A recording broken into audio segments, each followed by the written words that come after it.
माताएं इशारा कर रही है। किसको क्रोध आता है?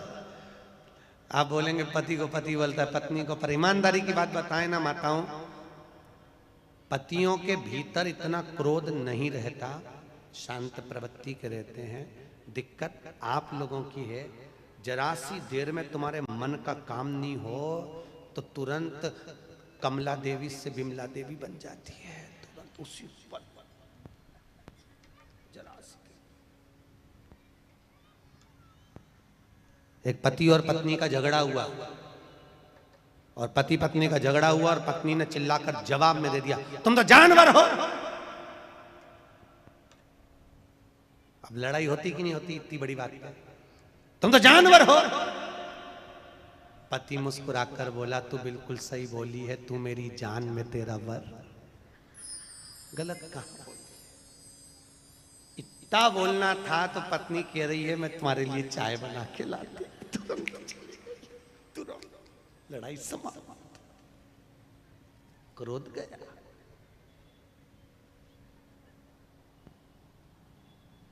क्रोध समाप्त।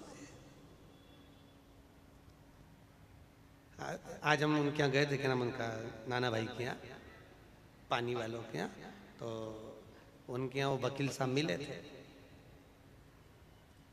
तो वकील साहब बोले, गुरुजी उनकी धर्म पत्नी आई प्रणाम करने के लिए। तो वकील साहब बोले, ये मेरी धर्म पत्नी है। हमने कहा कथा का असर हो गया पूरा। तो हमने कहा धर्म पत्नी क्यों? तो क्या गुरुजी पहले दिन कथा से बोल रही थी कथा में चलो, कथा में चलो, और मुझे दूसरे दिन से कथा में लेकर आई है, और आप कहते हो जो अपने पति को कथा में लेकर आ जाए वो धर्म पत्नी कहलाती है। हमने कहा बिल्कुल सत्य है, गलत नहीं है, बिल्कुल सत्य। धर्म के पथ पर चलना सिखाइए महाराज, धर्म के धर्म के। आज यहां शास्त्र कह रहा है, हिरण्यकशिपु ने जो वर मांगा घर आकर देखा तो धर्म पत्नी नहीं है, धर्म पत्नी को लिया तो नारद जी के यहाँ गर्भ का जो ज्ञान मिला था उस ज्ञान के प्रबलता में धर्म पत्नी प्रखर हुई महाराज। पत्नी के गर्भ से जो बच्चा हुआ होते से उसने भगवान के नाम का हिलात करा, उसका नाम प्रहलाद हुआ है महाराज। प्रहलाद खोलते तेल में डाल दिया,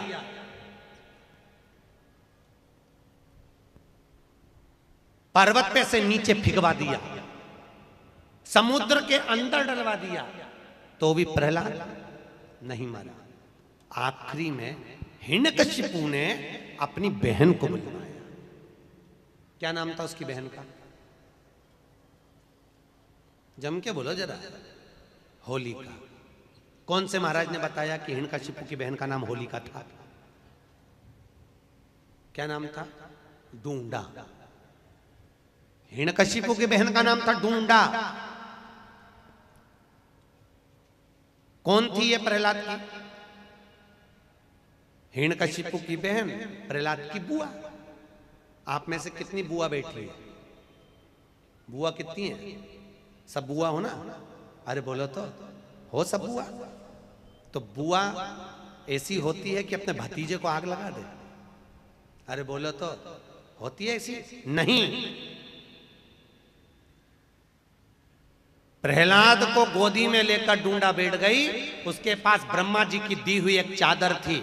हिरण्यकशिपु ने कहा इसको ओढ़ कर बैठ जाना, तू जलेगी नहीं, तेरा भतीजा जल जाएगा। डूंडा चादर ओढ़ कर बैठी, प्रहलाद को गोदी में रखा, चारों तरफ से जब आग लगी डूंडा को लगा मेरा भतीजा जल जाएगा। डूंडा ने अपनी चादर उतार कर अपने भतीजे पे डाल दी, डूंडा खुद जल गई, अपने भतीजे को बचा लिया। ऐसी होती है बुआ जो देती है दुआ। बुआ कभी बद्दुआ नहीं देती महाराज। अगर उस दिन बुआ प्रहलाद को जला देती तो उसके बाद दुनिया में कोई भतीजा अपनी बुआ को नहीं पूछता।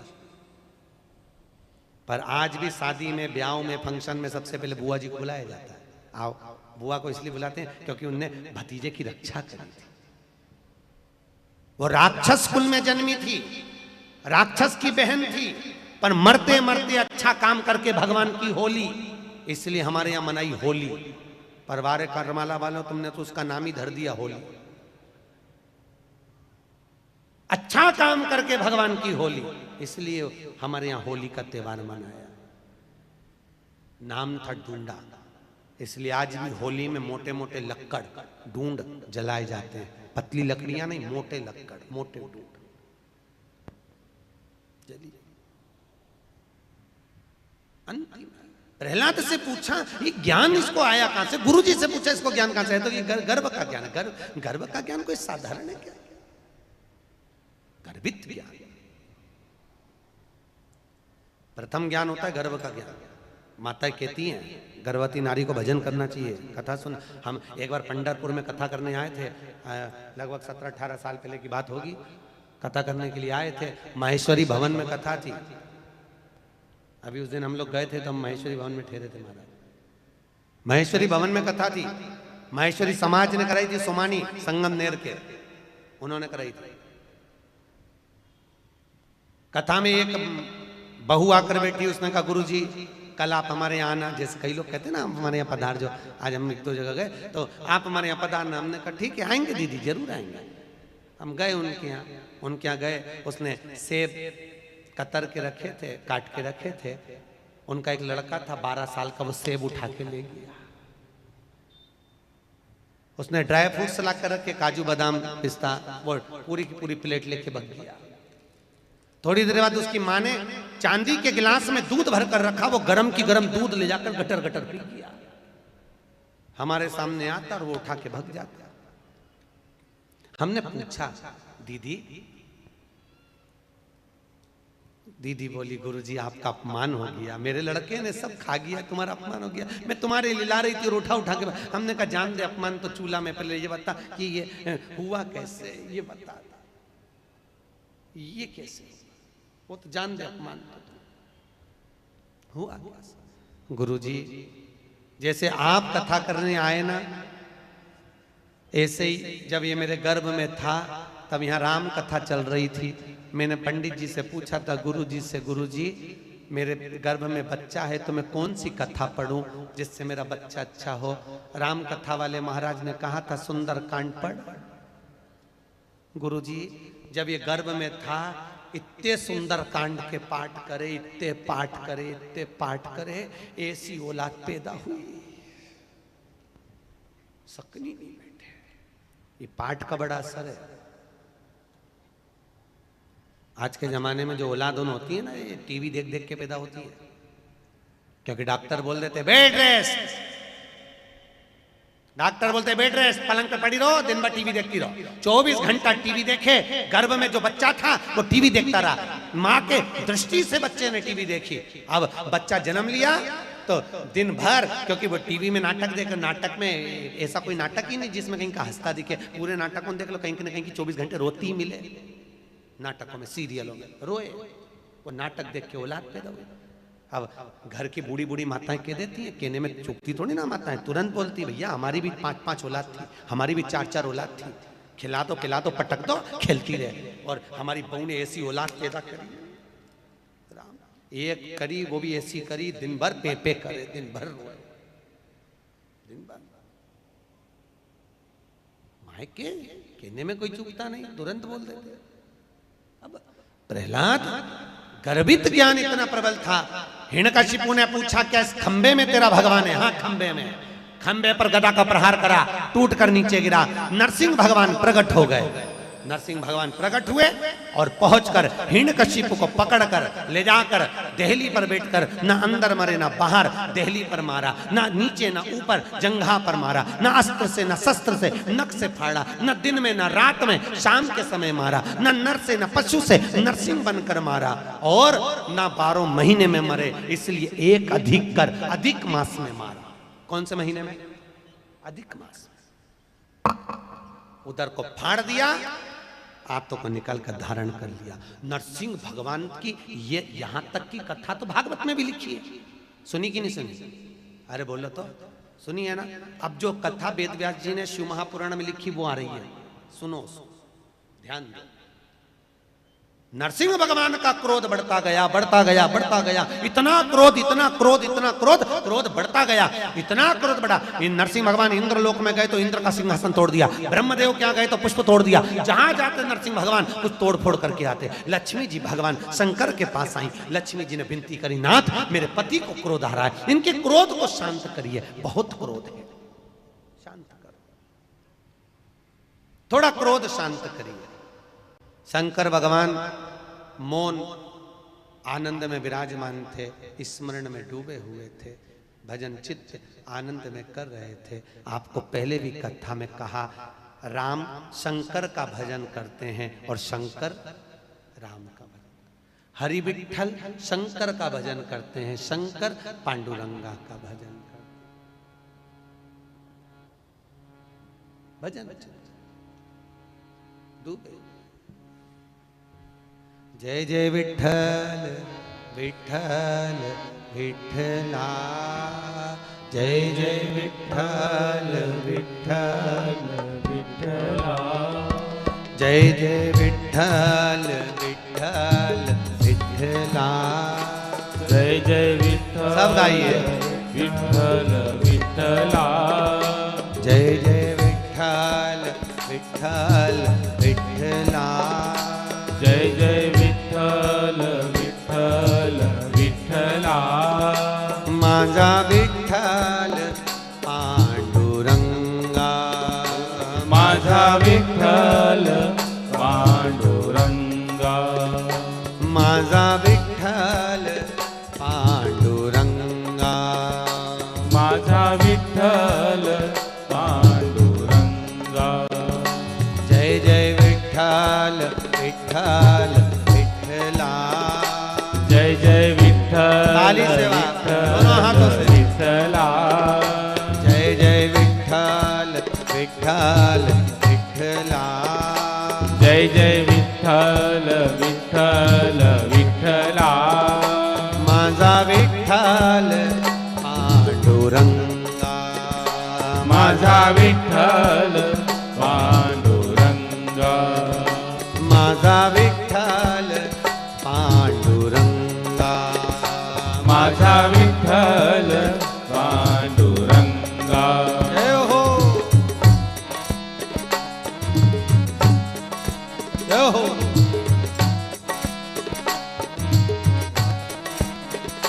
जय जय विठ्ठल विठ्ठल विठ्ठला, जय जय विठ्ठल विठ्ठल विठ्ठला, जय जय विठ्ठल विठ्ठल विठ्ठला, जय जय विठ्ठल विठ्ठल विठ्ठला, माझा विठ्ठल पांडुरंगा, माझा विठ्ठल पांडुरंगा, माझा विठ्ठल पांडुरंगा, माझा विठ्ठल पांडुरंगा, जय जय विठ्ठल विठ्ठल विठ्ठला, जय जय विठ्ठल विठ्ठल विठ्ठला, जय जय विठ्ठल विठ्ठल विठ्ठला, जय जय विठ्ठल विठ्ठल विठ्ठला, जय जय विठ्ठल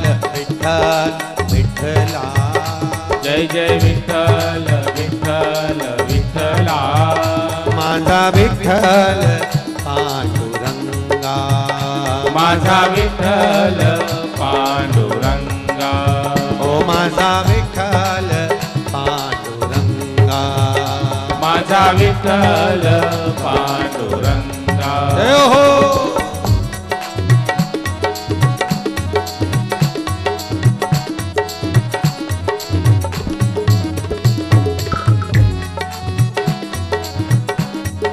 बड़े आनंद में दोनों हाथों, जय जय विठ्ठल विठ्ठल विठ्ठला, जय जय विठ्ठल विठ्ठल विठ्ठला, जय जय विठ्ठल विठ्ठल विठ्ठला, जय जय विठ्ठल विठ्ठल विठ्ठला, माझा विठ्ठल पांडुरंगा, माझा विठ्ठल पांडुरंगा,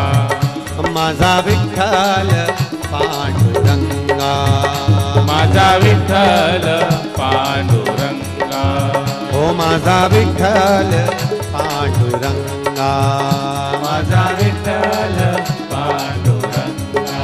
बोल पंढरीनाथ भगवान की हर हर महा.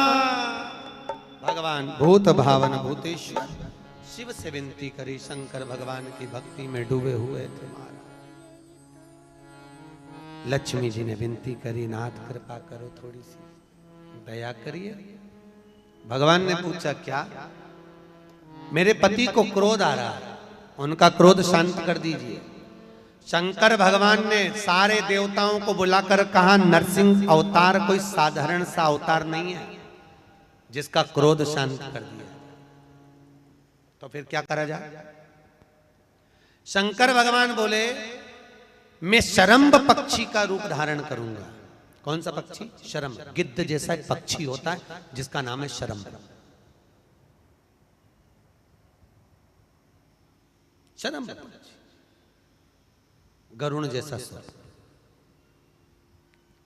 पक्षी तीर्थ गए हो? अरे बोलो तो, पक्षी तीर्थ गए हो कभी? हैं? कोई गया? नहीं गए? कभी मौका लगे तो जरूर जाना. चेन्नई से 82 किलोमीटर की दूरी पर है पक्षी तीर्थ, जहां पर सुबह ब्रह्म मुहूर्त में 56 तरह का भोजन लगाया जाता है. और गरुण जी महाराज आज भी उस भोजन को करने के लिए आते हैं. लाखों जनता प्रतिदिन गरुण जी का दर्शन करने के लिए पक्षी तीर्थ जाती है. कभी मौका लगे तो जाकर देखना, मैं केवल गरुण पक्षी ही मिलेगा आपको.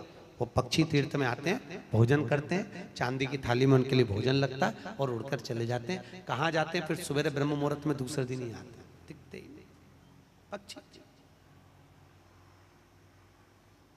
शरम्भ पक्षी का रूप रखा भगवान ने. और शरम्भ पक्षी का रूप भगवान शंकर करें, ऐसे नहीं रख सकता. सारे देवता मिलकर मेरे को सपोर्ट करो, मेरे पक्ष में. और मैं शरम्भ पक्षी का रूप रखूंगा, उड़ते हुए जाऊंगा, नरसिंह भगवान को पंजे से उठाऊंगा और ले जाकर अलखनंदा नदी में पटकूंगा. नरसिंह भगवान को भगवान शंकर ने उठाया, शरम्भ पक्षी का रूप धारण कर कर. शिव जी का एक नाम बनने जा रहा है शरम्भेश्वर महादेव. कौन से महादेव हैं? शरम्भेश्वर. शरम्भ पक्षी का रूप रखकर नरसिंह भगवान को उठाकर ले जाकर अलखनंदा नदी में, बद्री का नाथ में, बद्री विशाल के पास जो अलखनंदा बहती है उसमें ले जाकर डाला. डालते से शंकर भगवान के डालने से भगवान नरसिंह का क्रोध समाप्त हो गया. नरसिंह भगवान वहां पर नरसिंह